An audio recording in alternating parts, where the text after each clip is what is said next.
এই সংবিধানকে ব্যবহার করে বারবার মানুষের উপর অত্যাচার করা হয়েছে। সুতরাং এই সংবিধান যেই সংবিধান মানুষের কথা বলে না, সংবিধান যেই সংবিধানে মানুষের ইচ্ছার প্রতিফলন হয় না, মানুষের ভবিষ্যৎ দেয় না, মানুষের প্রোটেকশন দেয় না, সেই সংবিধানকে মানুষ ছুঁড়ে ফেলে দেবে। আচ্ছা ঠিক আছে, समझ गया। সংবিধান কেন ছুঁড়ে ফেলে দেবো? এই সংবিধান দিলে গাত্রদাহ কেন হবে? সংবিধানকে ছুঁড়ে ফেলে দাও, সংবিধানকে ছুঁড়ে ফেলে দাও। সংবিধানকে ছুঁড়ে ফেলবো কেন? সংবিধানকে মনে করায় দেয় যেটা ৭১-এর পরাজয়ের দলিল। আমি সংবিধান কেন ছুঁড়ে ফেলে দেবো? কিছুক্ষণ আগে আমাদের সর্বশ্রদ্ধেয় মাননীয় সংসদ আন্দালিব রহমান পার্থ যখন বক্তব্য দিচ্ছিলেন, উনি যখন বললেন যে সংবিধান যারা ছুঁড়ে ফেলতে চায় তাদেরকে স্বাধীনতা বিরোধীর সাথে উনি অ্যালাইন করলেন, ট্যাগ করলেন মাননীয় স্পিকার। এবং তখন ট্রেজারি বেঞ্চের সম্মানিত মাননীয় মন্ত্রী যারা ছিলেন তারা সেটাকে টেবিল চাপড়িয়ে সেটাকে সমর্থন দিলেন। মাননীয় স্পিকার, গণতন্ত্রের জন্য যিনি আপোষহীন লড়াই করে গিয়েছেন বেগম জিয়া, উনি বলেছিলেন যেদিন জনতার সরকার প্রতিষ্ঠিত হবে, যেদিন এই পার্লামেন্ট জনতার সরকারের কাছে যাবে, এদিন এই সংবিধানকে ছুঁড়ে ফেলা হবে। ট্রেজারি বেঞ্চের যে মন্ত্রীরা ছিলেন তারা দীর্ঘদিন, তাদের সারা জীবন তারা বেগম জিয়ার সাথে রাজনীতি করেছেন। এই সংবিধান ছুঁড়ে ফেলার সাথে স্বাধীনতা যুদ্ধাপরাধীর অ্যালাইন করার যেটার হাততালি তারা দিয়েছেন, সেটির মধ্য দিয়ে বেগম জিয়াকে তারা মূলত অপমান করেছেন কিনা তারা সেটা ভেবে দেখবেন। আমরা যদি সেই ৭২-এর সংবিধানকে ভালোবাসি, তাহলে এখানকার নেতৃবৃন্দ এবং মরহুমা বেগম খালেদা জিয়া নিজে বলেছিল আমরা সুযোগ পেলে এই সংবিধানকে আমরা ছুঁড়ে ফেলে দেব। এই সংবিধানকে সেই দিন জনগণের সরকার আসবে, সেই দিন এই সংবিধানকে ছুঁড়ে ফেলে দেওয়া হবে। সেই সংবিধানের প্রতি আজকে বর্তমান সরকারি দলের কেন এত প্রেম জাগ্রত হয়েছে, এটা বাংলাদেশের মানুষের জানার অধিকার আছে। আপনারা ৬ বলে ১২ রান করেছেন, কিন্তু এর আগের ৩০০ রান আমরা সবাই মিলে করেছি। যদি ২৯ সাল পর্যন্ত থাকতো আপনারা আরো ১০০ রান করতেন, কিন্তু সরকার যাইতো না। ২ বলে ১২ রান করার পর আমরা যে ৩০০ রান করলাম, what is the use of it? এর কোনো মূল্যই নাই। পুরা পার্লামেন্ট দেখলাম টেবিল চাপড়াচ্ছে কুবার। আমি সেটা একটা জবাব দিতে চাই। আচ্ছা ধরুন আপনি ২০০৮-এর নির্বাচনের পর ১০০ রান করতে করতে ২০১৪ নির্বাচন হইলো, তারপরে আরো ১০০ রান করার পর ১৮-র নির্বাচন হইলো, তারপরে আরো ১০০ রান করার পর ২০২৪-এর নির্বাচন হয়ে গেল। ৩০০ রান করে ফেললেন বহাল তবিয়তের সরকার। ঠিক সেই মুহূর্তে ওই নির্বাচনের পর যদি ২৯ সাল পর্যন্ত থাকতো আপনারা আরো ১০০ রান করতেন, কিন্তু সরকার যাইতো না।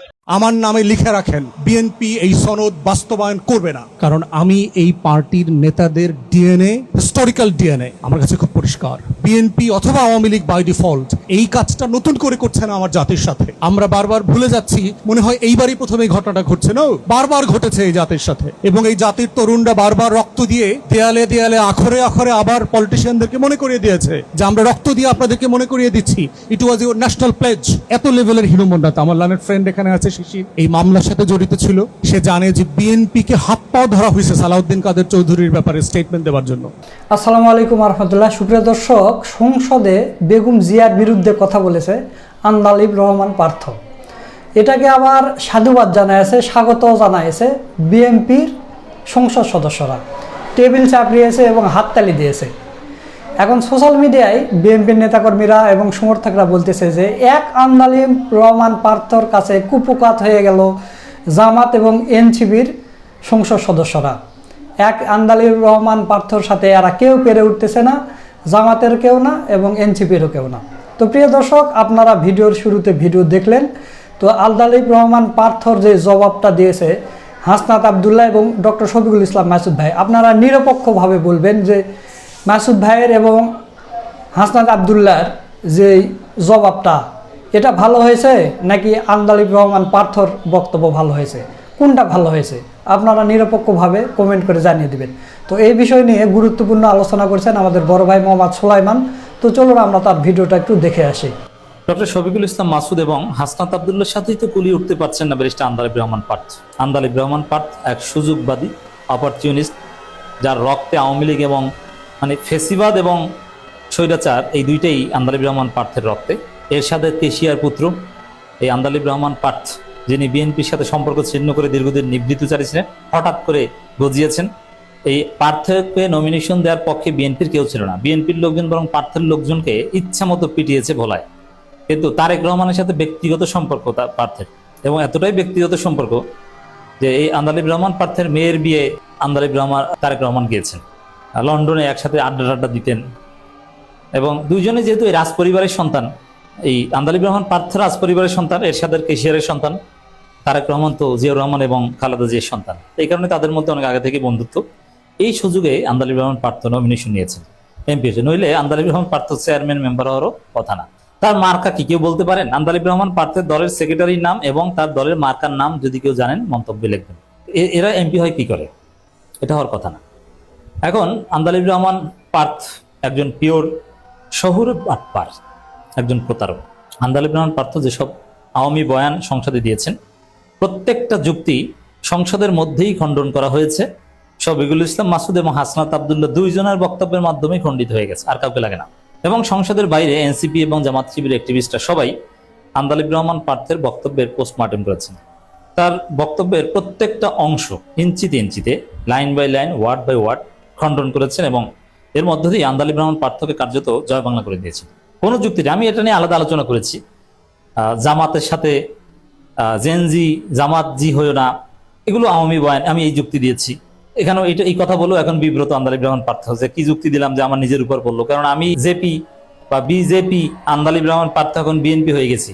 আমি যদি অন্যকে বলি যে তোমরা এটা হইও না, এটা কি হয়? ধরা খেয়েছে পার্থ।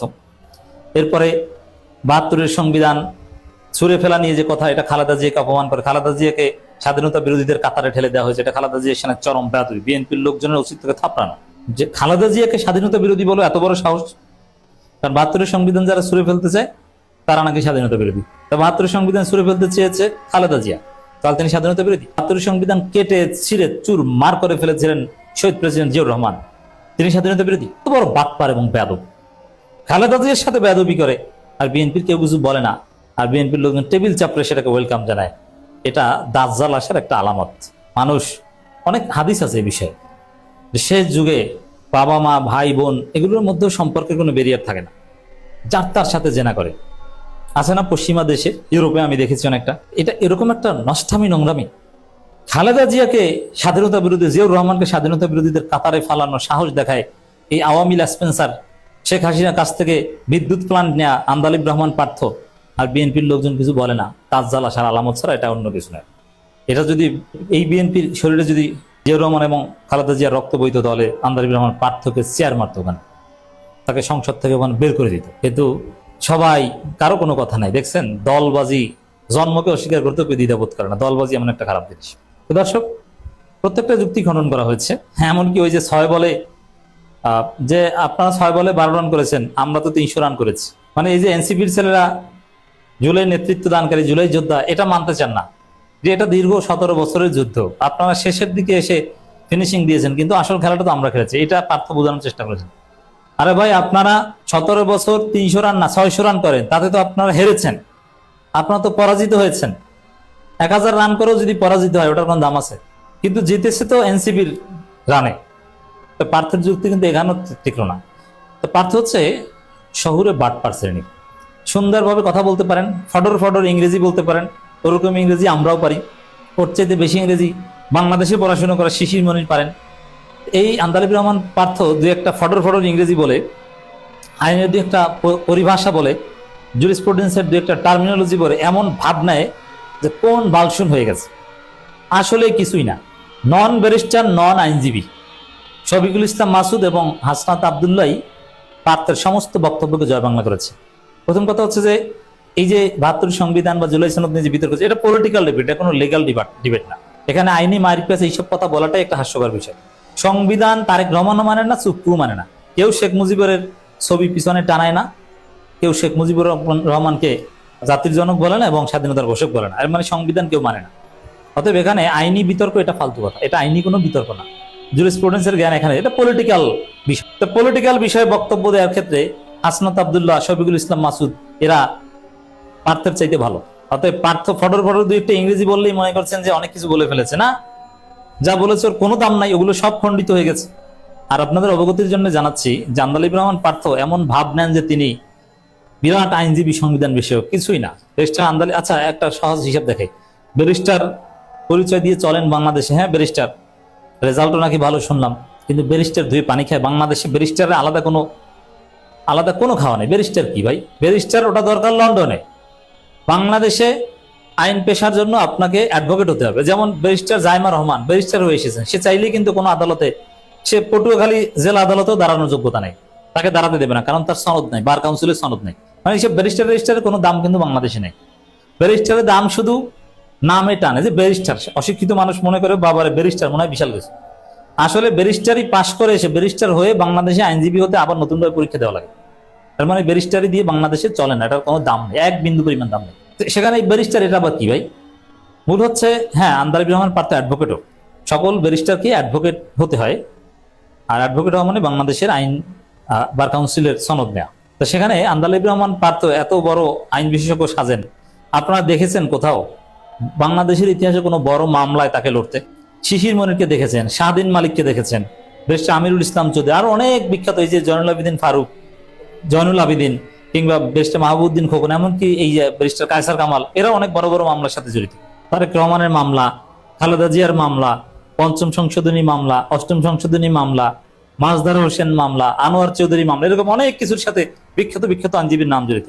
কোথাও আন্দালিব রহমান পার্থের নাম শুনেছেন? জীবনে কোর্টে গেছে, দহিংসা আইনজীবী, দহিংসা আইন বিশেষজ্ঞ, ভুয়া আইন বিশেষজ্ঞ, লন্ডনে ব্যারিস্টারি পড়েছে, ওইখানে কিছু ফটোরে কিছু ইংরেজি শিখেছে। বাংলাদেশে ওটা কোনো রিলেভেন্স নেই, আর এই বাংলাদেশি আইন নিয়ে পড়াশোনাও করে না। ব্যারিস্টার আন্দালিব রহমান পার্থ কিন্তু কোর্টে যান না, এর কাজ হচ্ছে ধানমন্ডিতে একটা ল স্কুল, ল কলেজ আছে, ওইটায় পড়ান, ওখান থেকে লন্ডন পাঠান ছেলে পান।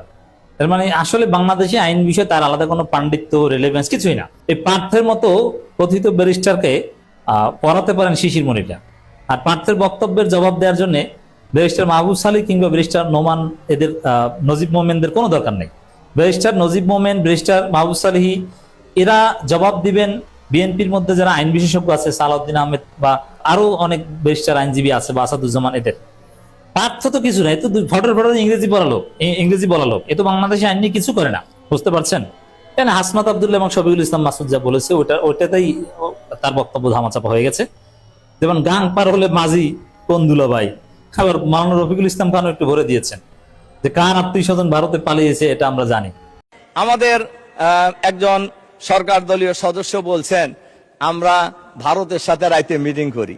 বাংলাদেশের জনগণ জানে কে কোন দল কারা ভারতের সাথে মিটিং করে, কাদের সাথে আত্মীয়তা, ভারতের কাদের আত্মীয় স্বজন এখন পলায়ন করে ভারতে আছে, এবং আগে কারা যায় ভারতে ছিলেন, এসবই বাংলাদেশের মানুষ জানে। আসলে এগুলো চটক, কিছুই না, চকচক করলেই শোনা হয় না। সুপ্রিয় দর্শক, আপনারা সুলাইমান ভাইয়ের ভিডিও সহ পুরো ভিডিওটা দেখলেন। তো আজকের ভিডিও সম্পর্কে আপনাদের কোনো মতামত থাকলে অবশ্যই কমেন্ট করে জানিয়ে দিবেন। ভিডিওটা ভালো লাগলে শেয়ার করবেন। সকলকে ধন্যবাদ। আসসালামু আলাইকুম ওয়া রাহমাতুল্লাহ।